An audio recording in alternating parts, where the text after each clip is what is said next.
শুনশান নীরব প্ল্যাটফর্ম। আধার নেমেছে খানিক আগেই। হঠাৎ দূরে বেজে উঠল ট্রেনের হুইসেল।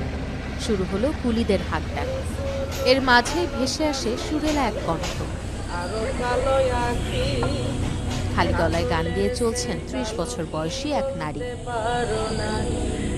চোখে দেখেন না, কিন্তু তার গানের গলা ভারী মিষ্টি। তার নাম কাজলি।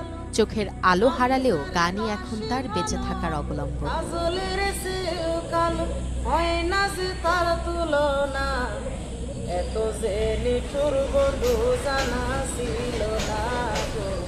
পাবনার ভাঙ্গুড়া উপজেলার দহপাড়া গ্রামের মেয়ে কাজলি। জন্মের ৭ মাস পরই বাবা মায়ের বিচ্ছেদ হলে দাদি খাদিজা বেগমের কাছে বড় হন। ৭ বছর বয়সে এক অজানা ভাইরাসে আক্রান্ত হন। চিকিৎসার অভাবে চিরতরে হারান ২ চোখের দৃষ্টি। কৈশোরে বিয়ে হয়ে যায় স্থানীয় এক রিকশা চালকের সঙ্গে। সংসারে জন্ম নেয় ২ সন্তান, কিন্তু স্বামীর অনিয়মিত আয় ও মাদকাসক্তির কারণে সংসারে নেমে আসে অভাব।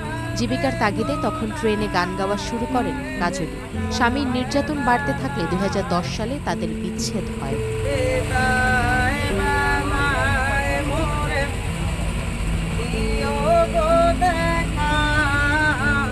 ২০২০-এ স্থানীয় শিল্পী জ্যাকির মাধ্যমে একটি ইউটিউব ভিত্তিক গানের দলে যুক্ত হন কাজলি। কিছুদিন সেই আয়ে সংসার চললেও পরে কাজ কমে গেলে আবার ট্রেনে গান গাওয়া শুরু করেন। এরই মধ্যে পারিবারিক বিরোধে দাদির বাড়ির আশ্রয়ও হারান। আর্থিক সংকটে মেয়ের বিয়ে দিতে বাধ্য হন। ৬ মাস আগে দাদির বাড়ি থেকে বের করে দেন। ছোট ছেলেকে মায়ের কাছে রেখে আশ্রয়ের খোঁজে চলে আসেন সিরাজগঞ্জের উল্লাপাড়া রেল স্টেশনে। এখন এই স্টেশনই তার ঠিকানা। প্রতিদিন ভোরে ট্রেনে উঠে এক বগি থেকে আরেক বগিতে ঘুরে গান করেন কাজলি। মরমী, বিচ্ছেদী সহ বিভিন্ন ধরনের গান গেয়ে যাত্রীদের কাছ থেকে যে টাকা পান তা দিয়েই চলে তার দিন। কাজলি বলেন, ৭ বছর বয়স থেকে গান মুখস্থ করতাম। এখনও কোনো গান একবার শুনলেই গাওয়ার চেষ্টা করি।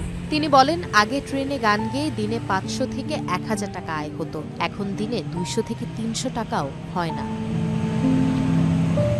রাস্তায় আসি, এখন আল্লাহ যেভাবে চলাই এভাবে তো এখন সরকারের কাছে আমার চাওয়া যে আমাকে যদি একটু জায়গা দিয়ে বা একটা ঘর করে দিত, আল্লাহ আমার দিনটা হয়তো ভালো লিত। জেনে যাই করি রাতকান যা বাসায় লোক হইতে পারি। জীবন গেলে যদি না পাই তোমারে, আমার জীবনের তরে যদি না পাই তোমারে, আমার জীবনের তরে।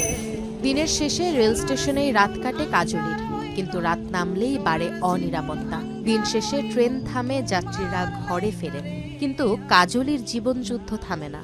প্ল্যাটফর্মে এক কোণে পলিথিন বিছিয়ে রাত কাটানো এই দৃষ্টি প্রতিবন্ধী নারীর আশা, কোনো একদিন হয়তো তিনিও পাবেন একটি নিরাপদ ঠিকানা, যেখানে নিশ্চিন্তে ঘুমানো যাবে। মানুষের সঙ্গে জীবনটারে সাজাইতে চাইলাম, না জেনে না বুঝে তারে ভালোবাসি না আমি, না জেনে না বুঝে তারে ভালোবাসি না।